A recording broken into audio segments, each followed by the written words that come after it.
Bueno, mis hermanos, pues continuamos en el capítulo 37 del libro de los Salmos. Continuamos con esta línea de mensajes. Mis hermanos, yo me he enamorado más de los Salmos. Desde niño mi mamá siempre me invitaba a leer los Salmos. Y como que yo pensaba que los Salmos eran poemitas, como bonitos para leer. Luego más grande los volví a leer y dije, no, esos salmos tienen sabiduría. Y ahora, mis hermanos, en este tiempo en que estamos trabajando como iglesia alrededor de estos salmos, me doy cuenta que estos salmos, mis hermanos, son poemitas hermosos, son canciones hermosas, son sabiduría de Dios, pero tienen una profundidad y una veracidad y una capacidad de adentrarnos en el corazón de Cristo de una manera impresionante. El salmista, mis hermanos, era como si él se pudiera meter en el corazón de Cristo casi que 1500, 1000 y pico de años más adelante. Porque David no sabía, no vio a Cristo, no lo experimentó, pero como que conocía lo que él iba a experimentar. Y David, el salmista, fue un hombre de Dios con errores, con equivocaciones, pero con un fuerte anhelo y fuerte deseo de agradar a Dios. Amén. Y eso es lo que yo quiero que ojalá el Señor haga en mi vida, y ojalá sea lo que usted también quiera que el Señor haga en la suya.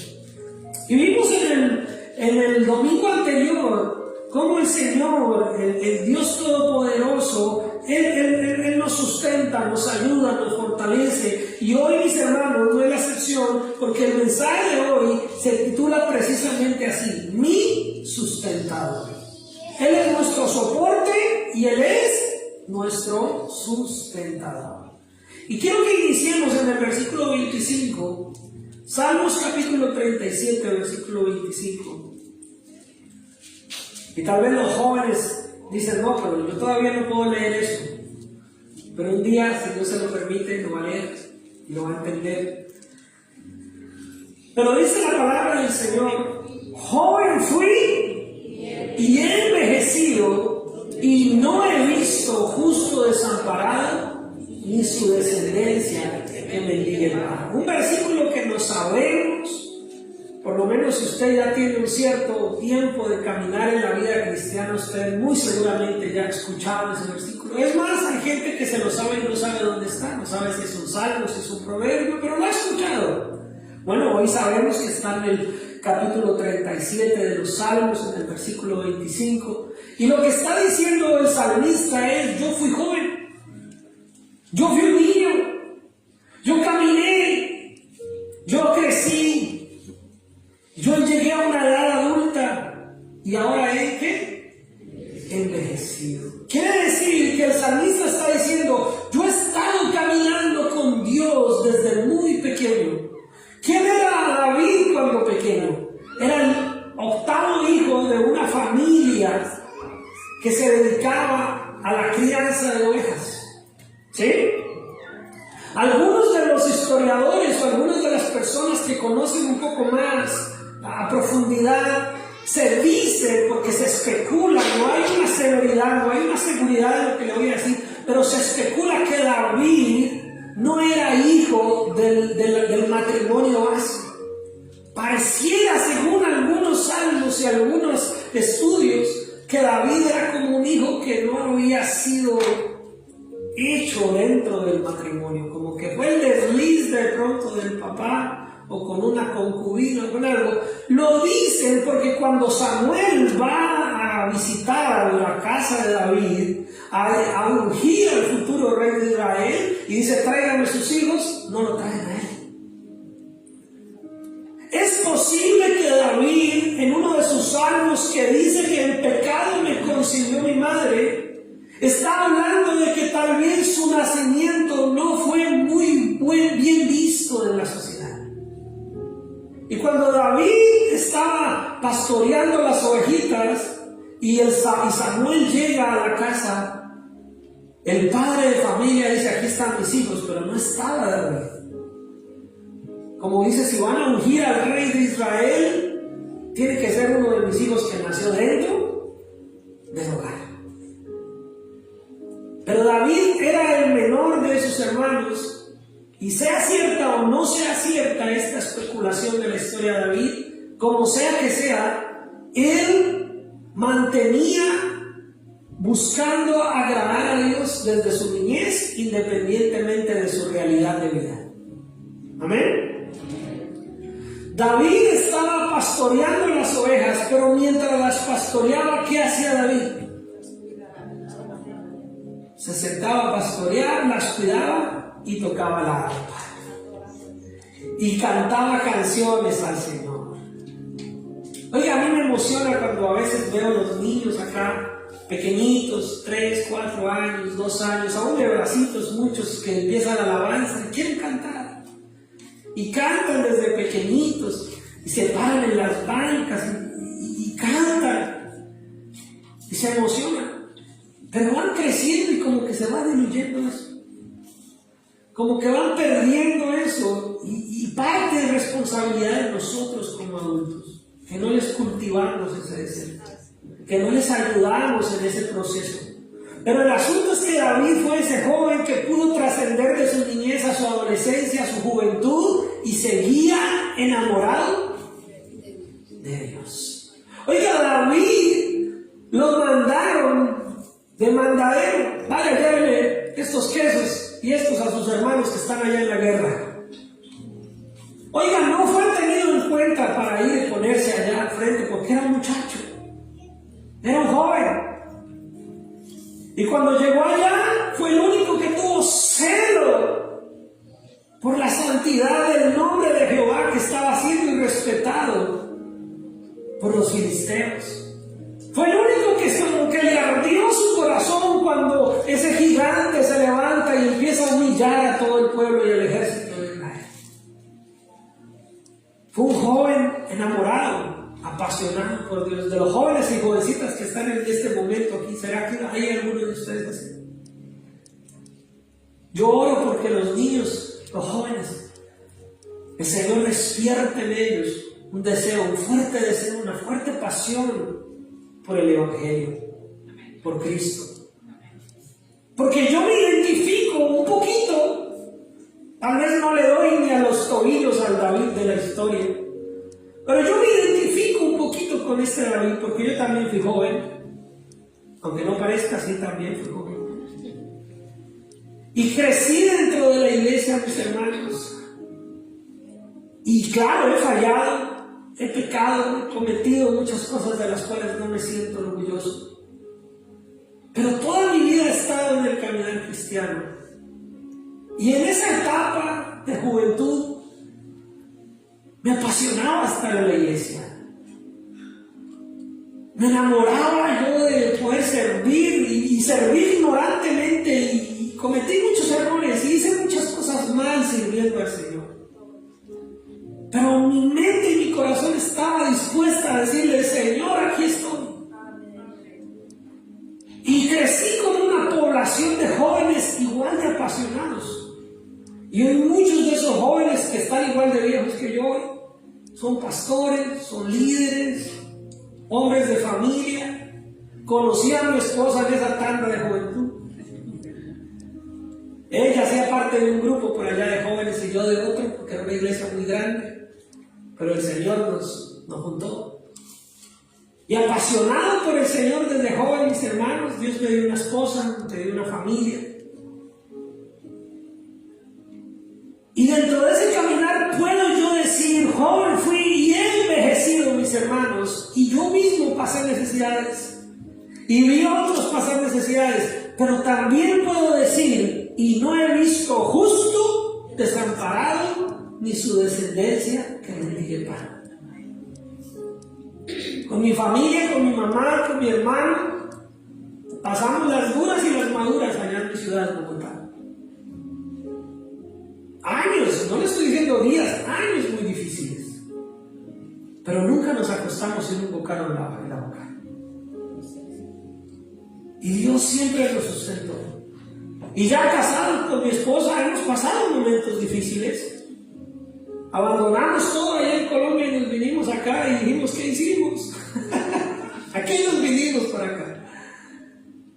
pero el Señor siempre nos ha sustentado. Y también he visto como gente justa de Dios, por difíciles que esté la situación, Dios no los ha desamparado. Dios no los ha. Entonces, aquí más que un versículo para decir bonito, lo que la invitación y lo que yo tengo aquí subrayado en mis apuntes es que dice: y no he visto. Para que usted pueda decir no he visto, es porque usted presta atención. Es porque usted camina con el Señor, y dentro de su caminar usted se fija qué ha hecho Dios, tanto en su vida como en la vida de los demás que también están caminando con el Señor. Y tristemente, mis hermanos, a veces se nos va la vida quejándonos y no nos damos cuenta de lo que Dios está haciendo. No nos damos cuenta que aún cuando nosotros, bien testarudos, bien burros, hacemos cosas y no están bien, Dios sigue siendo bueno. Dios sigue sustentando, Dios sigue sosteniendo. Y Dios cumple su palabra. Entonces, ese no he visto, mis hermanos, es una invitación. ¿Aló? Es una invitación a que tú mires tu caminar con Dios. Hay una película cristiana y es basada en un libro cristiano y la han hecho hasta en caricaturas inhumanos, que se llama El Peregrino. Y esta película habla acerca del caminar de una persona durante toda su vida con Dios. Usted y yo somos peregrinos en esta tierra. Usted y yo estamos caminando porque nuestra casa, nuestra meta no es acá. Nuestra casa y nuestra meta es en el cielo. Es en la eternidad. Aquí somos peregrinos. ¿Quiénes quieren comprar casa aquí? Yo quiero. Usted dirá: pastor, yo tengo 3. Bueno, yo todavía no tengo aquí ninguna. Yo quiero una. ¿Está mal soñar con tener una casa aquí? No, para nada. Ahorre, cómprala, téngala. Disfrútela. Que su casa sea para la gloria del Señor. Que su casa sea un motivo de dar testimonio de que Cristo es bueno. Pero nuestra morada verdadera, mis hermanos, no está acá, está en el cielo. Aquí, así usted compre 5, 10, 20 casas, mis hermanos, no se las pueden echar en el cajón. Y así se las echen, ahí se quedan. Aún todavía están escarbando por allá en los desiertos, cerca de las pirámides, y aún todavía encuentran cosas que enterraron con los faraones o con las momias esas. Y después de muchos años, ahí están las cosas. Oro enterrado. Riquezas enterradas, porque no se fue para más allá de eso. Ahí quedó. Así que nosotros tenemos que saber que aquí lo que tenemos es que caminar y darnos cuenta qué está haciendo Dios en tu vida. Date cuenta qué está haciendo Dios en la vida de los que te rodean. Date cuenta para que puedas decir, y los jóvenes puedan un día decir, y nosotros los que ya estamos entraditos en años, podamos decir: y no he visto. Y no he visto que Dios desampare a los suyos. Es otra forma de decirlo. Y no he visto, nunca he visto que Dios abandone a sus hijos. Nunca he visto que Dios me deje en vergüenza. Aun cuando el agua no ha llegado aquí, Dios no me ha dejado en vergüenza. Y no he visto, pero para que usted pueda decir eso, es porque se ha fijado. Es porque ha caminado mirando la obra de Dios en su vida. No espere que alguien haga algo extraordinario por usted. Cristo ya lo hizo. Cristo ya lo hizo. Cristo ya lo hizo. El milagro más grande ya fue efectuado, mis hermanos. Y ese milagro te permite caminar con fe. Amén. Voy a volverlo a decir. Y ese milagro, el milagro de la cruz, te permite caminar con fe. Y entonces dice la palabra del Señor: en todo tiempo, ¿qué? tiene misericordia. ¿De quién está hablando? Del justo. Voy a volver a leer para que se integre. No fui joven y he envejecido y no he visto justo desamparado ni su descendencia que mendigue pan. En todo tiempo tiene ¿qué? ¿Quién? El justo. En todo tiempo tiene misericordia y ¿qué hace? Y presta. Oiga, lo que está diciendo es, no solamente Dios no desampara al justo, sino que lo hace un hombre, una mujer, con misericordia. Dios te hace a ti alguien con misericordia. Ese presta quiere decir que es una persona generosa. No solamente los justos no somos desamparados, sino que aún en nuestra necesidad podemos dar. Aún en los tiempos de crisis podemos bendecir. Yo siempre meto a mi familia, y me toca hablar de mi familia para no meterme en la vida de nadie más. Pero yo tengo en mi país familiares que les ha ido muy bien, usted sabe, ¿no? Y otros que les ha ido muy irregular, muy mal. Y otros como mi familia que estuvimos así, para arriba y para abajo. El hecho, mis hermanos, que tengo una tía, gloria al Señor, ella todavía vive, que ella toda su vida económicamente ha estado muy abajito,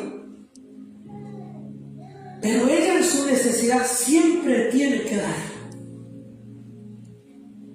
Mire, uno podía visitar a un familiar rico y a veces tú le daban un vaso con agua, pero visitaba a mi tía y siempre salió muy lleno. Y ella no tenía riquezas. Y ella no tenía, ella se inventaba algo, hacía empanaditas, hacía alguna cosa, siempre lo mandaba uno bien lleno. Así que la generosidad no es un tema de ser millonario. La generosidad es una virtud del corazón. Muchas veces yo he hablado con hermanos cristianos. Oye, pastor, si le estoy pidiendo al Señor que me dé una riqueza muy grande. Y hasta invocan la lotería, ¿no? Si yo me ganara tal cosa, si yo ganara tal cosa, si yo me hiciera tantos millones, ahí sí yo haría, ahí sí yo daría, ahí sí yo bendeciría. Y yo por dentro les digo, no le creo. No les digo a veces en la cara, pero por dentro digo, no le creo. Porque si a veces en la situación en que estamos no somos capaces de ayudar y de bendecir cuando podemos hacerlo, pues mucho menos teniendo tanto. Mire, el que se logre ganar la lotería, se vuelve millonario, más le va a doler dar algo. Más le va a doler porque va a ver la cantidad de dinero que significa dar algo y no. Y voy a tocar un tema aquí para incomodarnos un poquito. Mucha gente de pronto ofrenda algo allá en el sobrecito y no gano mucho, pero ya lo doy. Si yo ganara más, daba más. Mentira. Mentira. Dios no nos pide mucho. Para los que creen y lo ven como una realidad bíblica, el diezmo es el 10% de la cantidad que sea. De la cantidad que sea. Y si nos duele dar el 10% de 100, ¿cuánto le va a doler dar el 100% por ahí de un millón? ¡Le va a doler en el alma! Así que la generosidad, mis hermanos, no es un tema de tener o de no tener. Es una virtud del corazón. Es una virtud que Dios pone en tu vida. Pero déjeme decirle cuántos justos y justas hay acá. El justo tiene misericordia y da y presta y es generoso. ¿Y su descendencia es para qué? Sus hijos son para bendición. Mis hermanos, yo sé que yo a veces piso muchos callos y toco muchas heridas. Pero mis hermanos, aun si sus hijos hoy en día están apartados, usted ore y crea y dígale al Señor: Señor, mis hijos son para bendición. Mis hijos tú me los diste para bendición. Mis hijos, Señor, son una bendición, porque si Dios te los dio y tú eres un justo, una justa del Señor, cree que tus hijos son para bendición. Pero no solo crea, ore, den ese ejemplo, muéstreles que usted es una justa, un justo. que sus hijos puedan ver en usted y decir, si por un tiempo se apartan, por un tiempo se alejan, un día digan, joven fui y envejecido, y sé que mi mamá, mi papá es un hombre justo, es una mujer justa, y no la he visto desamparada. Volveré a mi Padre, volveré al Señor, porque quiero ser como mi mamá, porque quiero ser como mi papá. Amén. Amén. Así que no pierda la fe, no pierda la esperanza, porque el Señor es tu sustentador. Y dice la palabra del Señor, apártate del mal y haz el bien y vivirás para siempre. El Señor es nuestro sustentador, pero yo me tengo que apartar del mal. Miren, mis hermanos, he conocido tantas historias en mi vida. Y en mi país había un hombre que no era pastor, pero tenía un liderazgo en la iglesia. Iba como por esa vía, como que parecía que en algún momento el hombre iba a ser pastor. Pero él tenía una cuestión, y era que él se creía muy autosuficiente.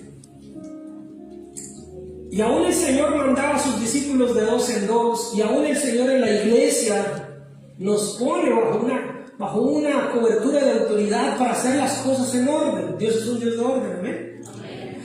Y este hombre, ¿no? Él agarraba por su cuenta, iba y se metía en bares y en tiendas. Y él decía que se sentaba con los borrachos a tomar, pero que porque él les estaba evangelizando. Y él decía que a eso no le afectaba, que eso no tenía problema con eso, porque él sabía que Dios estaba ahí con él. Inicialmente sí, se sentaba y de pronto se ponía una cerveza, algo ahí, no se la tomaba y les predicaba, la verdad es así. Pero con el tiempo, mis hermanos, terminó nuevamente en el alcoholismo y en la borrachera. Todo lo que había construido de su testimonio se le fue. ¿Por qué? Porque creía que Dios lo sustentaba, pero no era sabio. Creía que Dios lo sustentaba, pero no se apartaba del mal. Nosotros no podemos jugar con candela, mis hermanos. Si somos justos y justas delante de Dios, apártate del mal y haz el bien. Claro que hay que predicarle a los borrachos, claro que hay que predicarle a las prostitutas, claro que hay que predicarle a todos aquellos, pero no en nuestras fuerzas ni nuestra supuesta superioridad.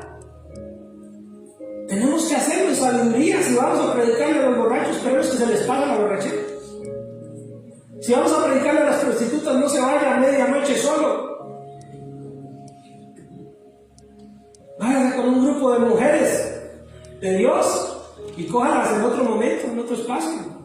¿Sí me van a entender? Tenemos que ser sabios, porque muchas veces decimos Dios es nuestro sustentador. Como hablábamos un martes en Cottonville, podemos creer que Dios es poderoso, pero no podemos jugar con su verdad. Ya sé, creo que los hermanos que van a Cottonville les dije que algún día lo iba a contar acá en el servicio, o si ya lo he dicho no me acuerdo. Pero el asunto es que aquí en este país un pastor, para probar que Dios le dio la autoridad sobre las serpientes y hollar serpientes, llevó una serpiente a un culto. Y la serpiente se le zafó, se le salió, lo mordió y se murió.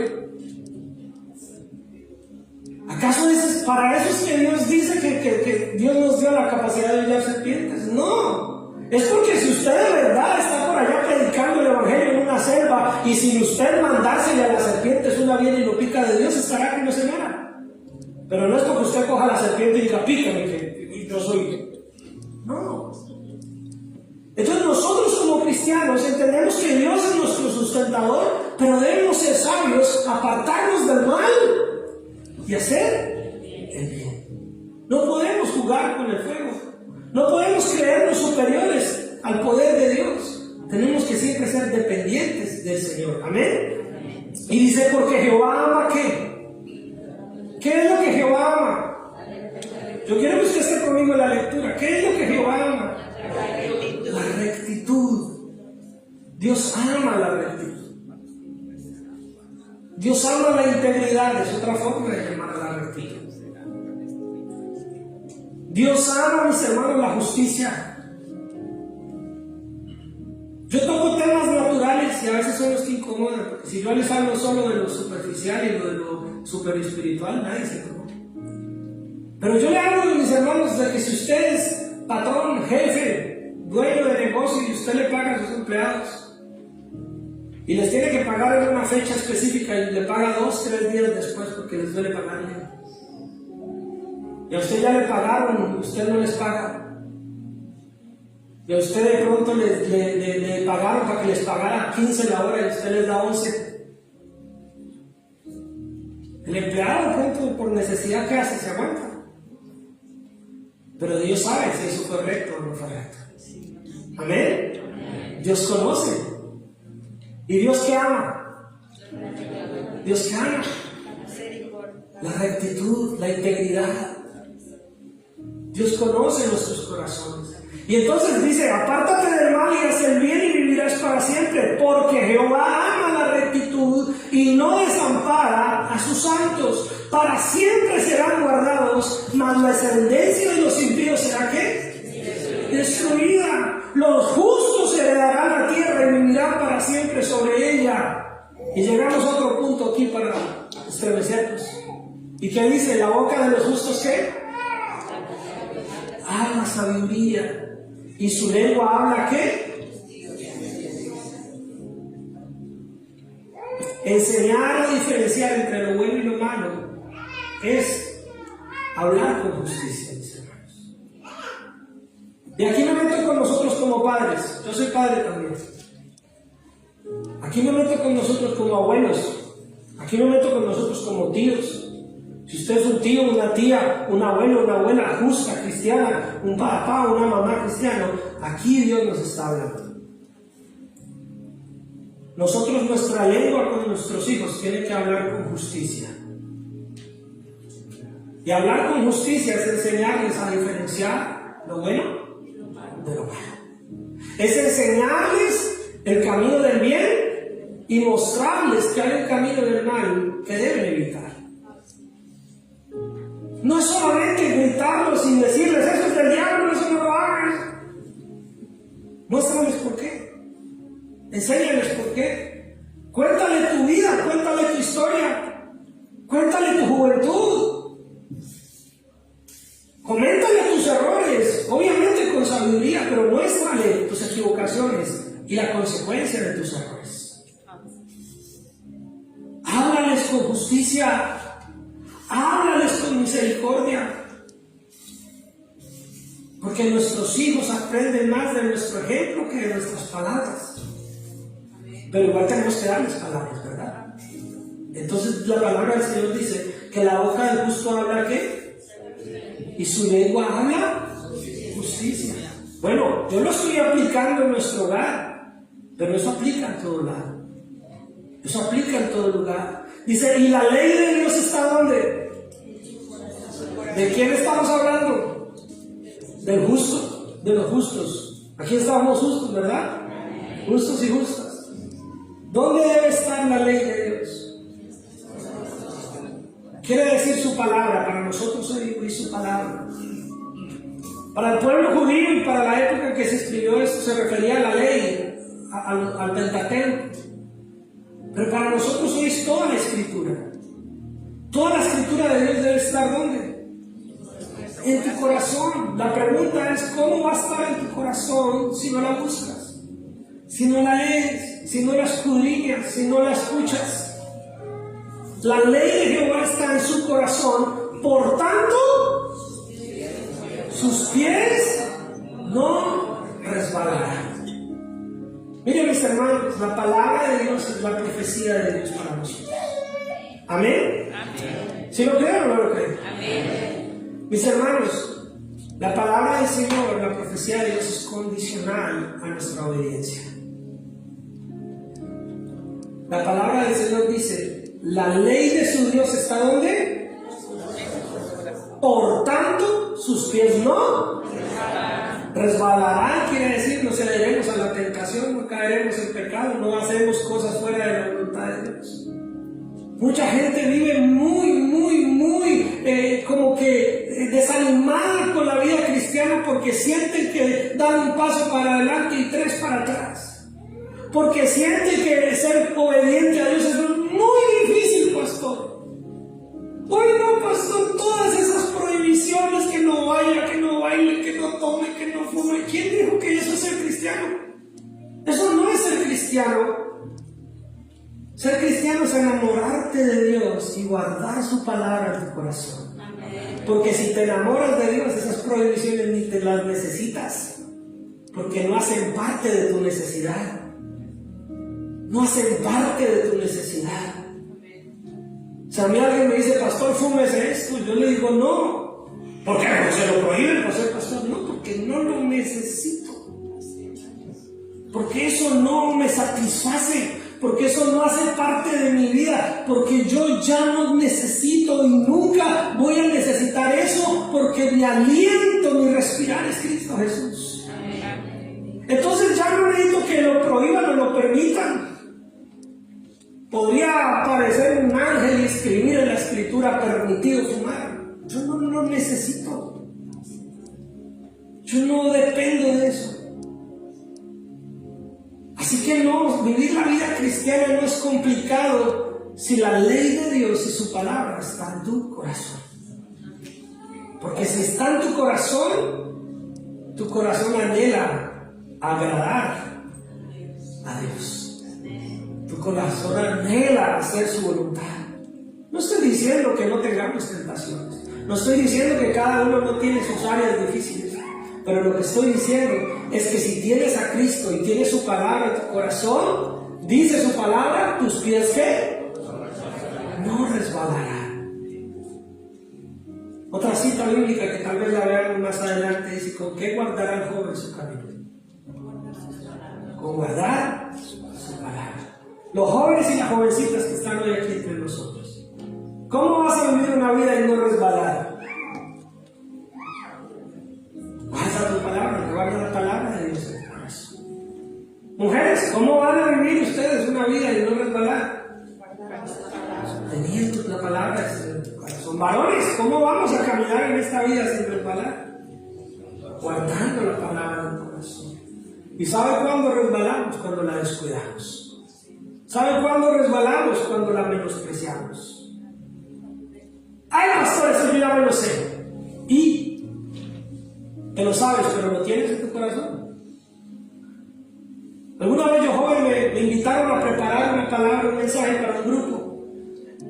Y ya lo tenía listo, preparado. Y una persona me dijo: ¿de qué vas a hablar? Le dije: de estos son los temas. Solamente le conté así, le dije: estos son los temas de lo que voy a hablar. Ah, yo eso ya no sé. Años más adelante estaba su hogar acabado. Y no me alegro por eso, no estoy diciendo que fue por eso que pasó. No pasó por eso, porque ella me ha dicho eso. Pasó porque descuidaron la palabra de Dios en sus vidas. Porque es que ser cristiano no es venir a la iglesia. Venir a la iglesia, venimos porque somos cristianos. Pero ser cristiano no es venir a la iglesia. Ser cristiano no es saberse los cantos. Ser cristiano es tener la palabra de Dios todo el tiempo ahí. Oiga, que su latir de su corazón lata con la palabra del Señor. Que su palpitar bombee palabra de Dios en su vida. Que cuando usted hable, brote la palabra de Dios. Que cuando usted piensa, piense con la palabra del Señor. Que cuando usted ore, ore con la palabra del Señor. Eso fue lo que aprendimos ayer en el ayuno, amén. Que cuando usted tenga problemas, dificultades, situaciones que aprende en su vida, sea la palabra del Señor la que venga a traer ese sustento. Sea la palabra del Señor la que venga y le recuerde quién es el Dios en el que usted ha creído. Entonces, tener este versículo como una verdad en nuestros corazones es una realidad y es una promesa de Dios para los que están en esa característica. Amén. Amén. Acecha el impío al justo y procura matarlo, pero Jehová no lo dejará en sus manos. ¿Me haces un favor? ¿Cambias el versículo 33 en la Nueva Traducción Viviente? Por favor. Quiero que lo lean en esta versión. ¿Qué dice ahí, mis hermanos, en esa versión?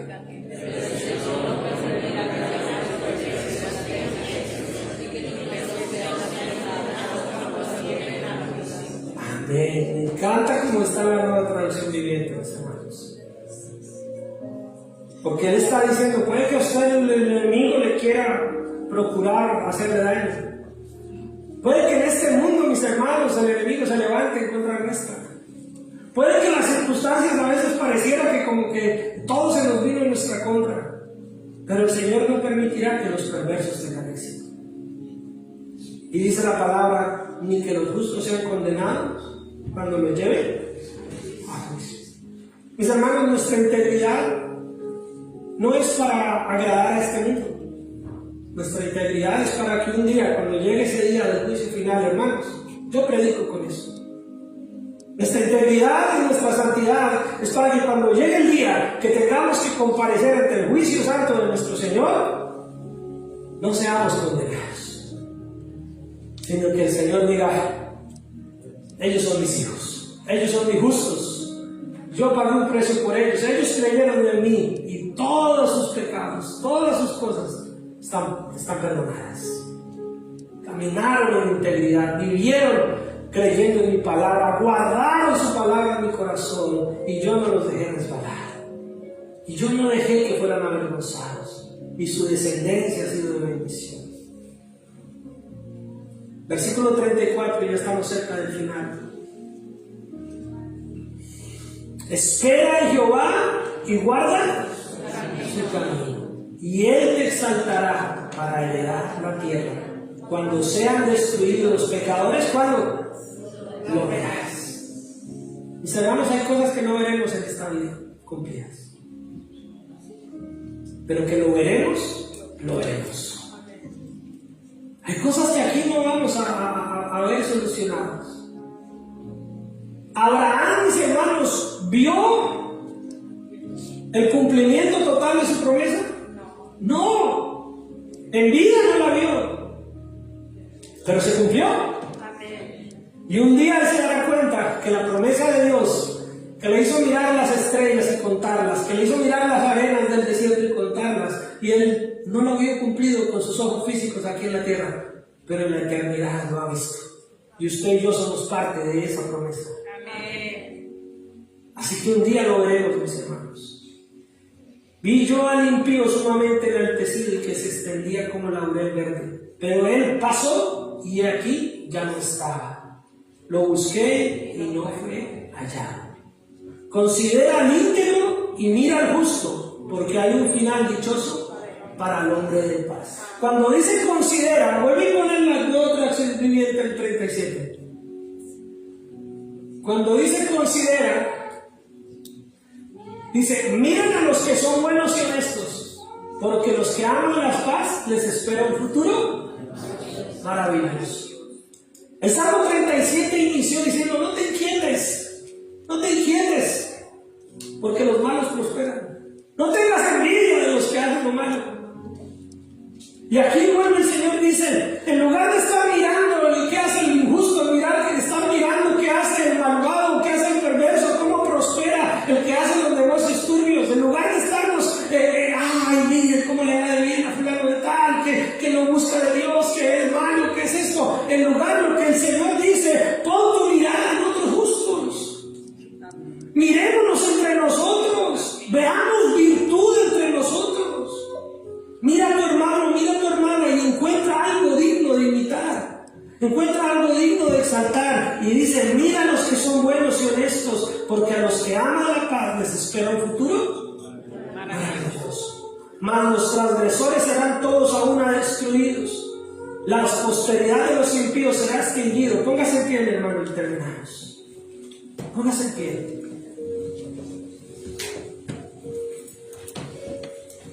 ¿Cómo se llama el mensaje de hoy? Sustentador. Mi sustentador. ¿Quién es tu sustentador? El Señor Jesucristo, tu Dios Todopoderoso, nuestro Padre Celestial, el Espíritu Santo que está en medio de nosotros. El Dios Trino, el Dios Todopoderoso. Y mira lo que dice la palabra. Pero la salvación de los justos, ¿es quién? Es de Jehová. Y Él es su fortaleza en el tiempo de la angustia. Jehová los ayudará y los librará. Los libertará de los impíos y los salvará, por cuanto en Él Tal vez usted no ha visto todavía respuesta en muchas de sus necesidades. Tal vez muchos todavía estamos esperando que ese esposo cambie, que esa esposa cambie. Todavía muchos están esperando de pronto que esos padres se acerquen a Cristo, que esos hijos se acerquen a Cristo. Muchos todavía estamos esperando alguna cosa que Dios haga en alguien. Pero dice la palabra del Señor que el Señor nos librará y nos salvará. Por cuanto en Él, ¿qué? Esperamos. Pon tu esperanza en el Señor. Pon tu confianza en Él. Sigue orando por ese familiar. Sigue orando por esos hijos. Sigue orando por ese esposo. Sigue orando por esa esposa. Sigue orando por esos padres. Sigue orando por esos familiares. Sigue clamando, porque Jehová te dará la victoria. Porque en el Señor es que encontramos refugio, porque Él es nuestra esperanza, porque Él es nuestro sustentador. Amén. Y este mensaje, mis hermanos, es para que cojas fuerza, cojas fe, porque estos 50 días de oración y de ayuno y de clamor, necesitas tener tu esperanza puesta en Dios. Amén. Cierra tus ojos y vamos a orar.